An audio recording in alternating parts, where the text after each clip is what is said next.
I'm a fourth generation winemaker. I guess you could say my family have wine in their veins. My great-grandfather taught my grandfather how to tend the vine, and when he came to Australia he taught my father. As I'm the eldest son, the tradition and responsibility of the family business was passed on to me. My nonna and papa would still prefer that we did things how they learned back in their village, hand-picking the grapes and then drying them on mats in the Tuscan sun.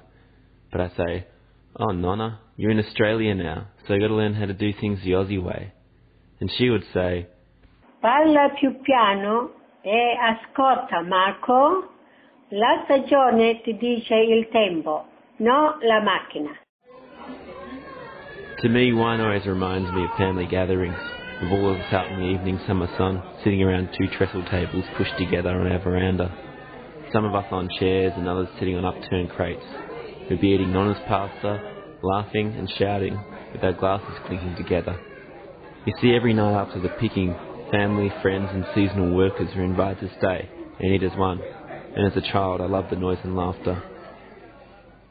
Even though I loved the land, I wanted to see more of the world, go to the city and study at university.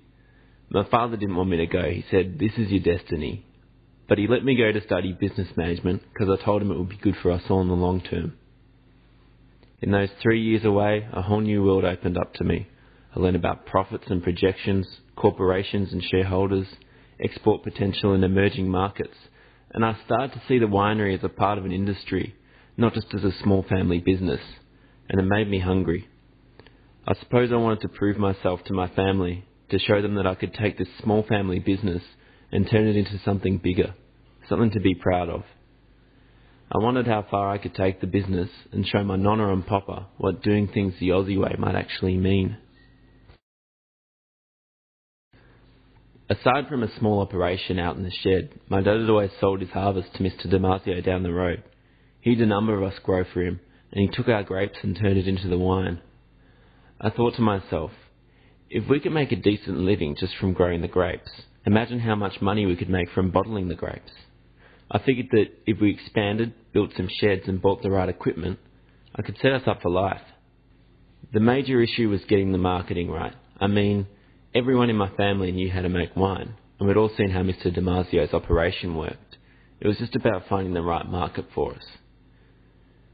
I talked to my wife about it, and we decided to take out a loan, just to get us started. It was a big loan. I'm not going to say how much, but based on my predictions, it would take us at least 6 years before we might start to see profit. But after that, we'd be home free, and it would set us up for life. My wife agreed to the plan, even though it meant she'd have to keep working and delay plans for a baby. I'll never forget the day we went to the bank to sign the loan. I was all sweaty and nervous, more than I'd even been on our wedding day. It was like signing the contract for sealing our fate. But the plan was simple, and it gave us the power over our future. You know when you work the land that Mother Nature can be a fickle parent, so it included room for deviation to accommodate for fortune. And for the first 3 years, everything went according to plan. The harvest was good. I mean, it was really good. And I realised after a while that I'd probably been a little too conservative and could afford to be more aggressive. When it comes down to the maths, you're pretty much guaranteed that you'll make about 10 grand for every acre you plant. And when you're sitting on 8 acres, you know you're sitting pretty.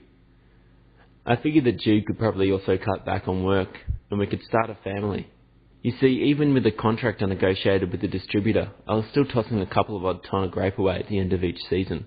It was just a waste, and I realised we probably still had enough grapes left over each season to up the contract by about 40%. So we renegotiated the contracts with our distributor and the bank, and I sat back and dreamt of the business I would one day leave to my son.